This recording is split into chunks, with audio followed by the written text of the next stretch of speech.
Apalagi yang perlu kita ketahui? Ya, setelah kita tadi definisi al-haddu wal maudu'u pokok bahasanya. Yang ketiga yang dari dasar-dasar ilmu tajwid adalah as-samrah, faidah belajar ilmu tajwid. Iya, penting untuk kita ketahui apa sih faidahnya kita belajar ilmu tajwid. Minimal ada tiga.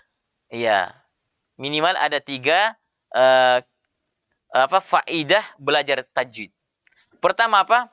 Menjaga lisan dari al-khata, kesalahan. Nah, ini salah satu atau al-lahan, kekeliruan saat membaca Al-Qur'an. Iya, jadi salah satu fungsi kita membaca Al-Qur'an, salah satu faidah ya kita belajar tajwid adalah agar lidah kita ini tidak salah. Iya, apatah lagi kita ini orang ajam. Orang ajam itu bukan orang Arab.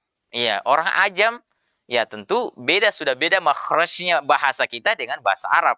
Maka lebih harus lagi kita belajar. Iya. Salah satu faedahnya adalah agar lidah kita ini terjaga dari kesalahan ketika kita membacanya. Banyak kesalahan ya yang bisa saja terjadi. Ya, seperti huruf huruf yang sering terjadi kesalahan seperti saya katakan tadi, seperti umpama huruf dal. Ya, salah satunya huruf dal. Huruf dal itu orang Arab ketika membacanya makhrajnya sama tadi dengan ta. Ujung lidah bertemu dengan pangkal gigi seri depan atas.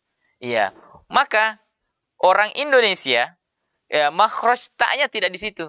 Iya. Orang Arab itu makhraj ta-nya ya kadang ada yang ujung lidah ketemu ujung gigi, ta, keluar lidahnya terkadang. Nah, ini salah makhraj kalau huruf Arab yang kita baca. Maka di sini perlu kita berlatih. Iya. Faidahnya kita belajar adalah kita bisa mengetahui di mana letak makhrajnya huruf tersebut sehingga kita tidak melakukan al-lahan, tidak melakukan kekeliruan ketika kita membaca huruf-huruf Al-Qur'an itu. Iya. Kemudian yang kedua apa? Menjaga keaslian Al-Qur'an. Apatah lagi ketika kita ingin menghafal. Ini sangat penting sekali. Iya. Ketika kita ingin menghafal Al-Qur'an, ya maka sebelum menghafal, kita harus benarkan dulu makhraj dan sifatnya. Sebab ketika menghafal Al-Quran, salah makhrajnya, salah sifatnya, lalu kemudian kita hafalkan, maka secara otomatis nanti ketika kita murajaah hafalan kita, maka yang keluar adalah salah. Iya. Maka di sini menjaga keaslian Al-Quran. Iya. Dengan hafalan yang benar, dengan makhraj yang benar, dengan sifat yang benar yang kita hafalkan, maka Al-Quran akan terjaga keasliannya, keaslian huruf-hurufnya. Iya, karena jangan sampai ya huruf-huruf yang kita hafal itu ya salah. Iya, kita membaca umpama zalikal kitabu, namun kita baca salikal kitabu. Ketika dihafal, ya orang mendengarnya huruf sin, padahal yang benar adalah huruf zal, za. Ya, ujung lidah bertemu ujung gigi seri atas. Ya, maka ketika kita mempelajari tajwid ini berarti telah kita menjaga keaslian Al-Qur'an itu dari perubahan-perubahan yang akan terjadi bila kita mempelajarinya. Ya, apalagi mengharap balasan dari Allah. Inilah paling utamanya kita belajar ilmu tajwid. Dengan mempelajari ilmu tajwid ini, maka Allah Subhanahu wa taala akan memberikan ya balasan ya dari Allah karena ilmu ini adalah ilmu yang sangat agung, ilmu yang sangat mulia, yang tentu siapa yang berharap yang mendapatkan pahala dengan mempelajari ilmu ini, maka insya Allah Allah akan berikan balasan. Ya, karena ilmu ini adalah ilmu yang berkaitan langsung dengan Al-Quran. Ya, berkaitan langsung dengan kalamullah. Dan kalamullah adalah merupakan firman Allah yang ketika kita baca, Allah akan berikan pahala yang sangat besar. Ya, dan tentu ya pahala ini akan bertingkat.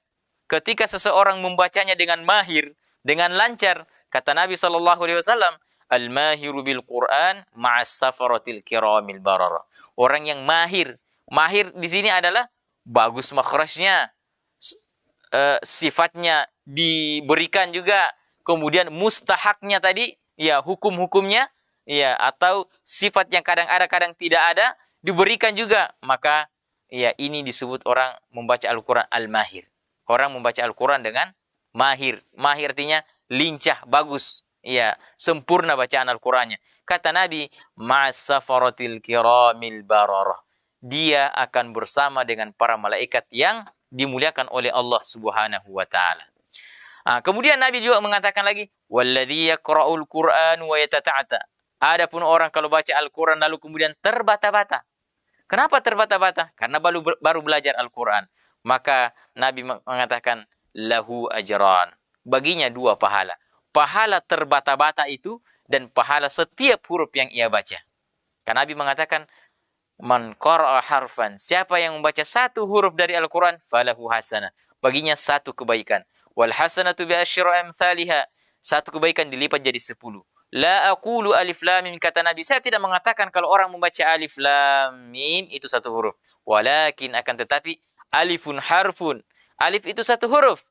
Lamun harfun, lam 1 huruf. Wa mimun harfun, mim itu 1 huruf. Jadi ketika orang membaca alif lam mim sudah mendapatkan sudah membaca 3 huruf, berarti sudah mendapatkan 30 pahala.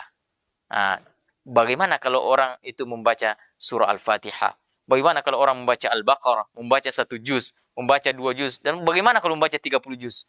Luar biasa pahala yang didapatkan oleh orang yang membaca Al-Quran, ya, karena tidak ada yang rugi, ya, tidak ada yang dirugikan. Bahkan terbata-batanya pun juga dibalas oleh Allah Subhanahu wa taala.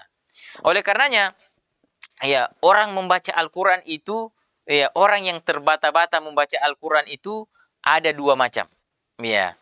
Jadi orang terbata-bata membaca Al-Quran itu ada 2 macam. Ya, kata para ulama. Ada yang disebut ya athim, dan ada yang disebut ma'dzur. Ya. Ada orang terbata-bata baca Al-Quran tapi dia berdosa. Dan ada orang yang terbata-bata baca Al-Quran tapi dia diampuni. Ya, ma'dzur. Ya, diampuni. Yang satu terbata dia berdosa, yang kedua terbata-bata tapi diampuni. Iya. Kenapa ada yang ma'dzur, ada yang diampuni dan ada yang berdosa? Iya. Satu penyebab utama kenapa bisa terbata-bata tapi diampuni, yaitu dia belajar. Iya. Ketika kita merasa diri kita terbata-bata membaca Al-Quran, tapi kita berusaha untuk belajar, maka kita masuk dalam kategori musi ma'dzur. Iya, terbata-bata tapi diampuni. Tapi ketika kita terbata-bata membaca Al-Quran, tapi kita malas belajar, tidak mau mengikuti kajian, tidak mau mengikuti program-program yang telah disediakan, tidak mau mengikuti halakah-halakah yang telah ada, maka disitulah ya kita masuk dalam kategori musi asim, terbata-bata dan dia berdosa ya dengan terbata-batanya itu karena dia tidak mau belajar. Ya, jadi walaupun kita terbata-bata tapi kita ingin terus belajar, maka insya Allah ya pahala yang akan kita dapatkan. Maka tidak ada ruginya orang membaca Al-Quran lalu kemudian dia tidak lancar bacanya. Ya, yang penting dia tetap mau belajar. Ya, maka channel ini atau Ruas TV ini ya memberikan kesempatan kepada kita belajar jarak jauh. Walaupun kita ada di rumah, walaupun para penonton ada di rumah, insya Allah penjelasan-penjelasan tentang ilmu cara baca Al-Quran insya Allah bisa akan kita dapatkan ya hanya dengan membuka ya channel yang telah kita sediakan.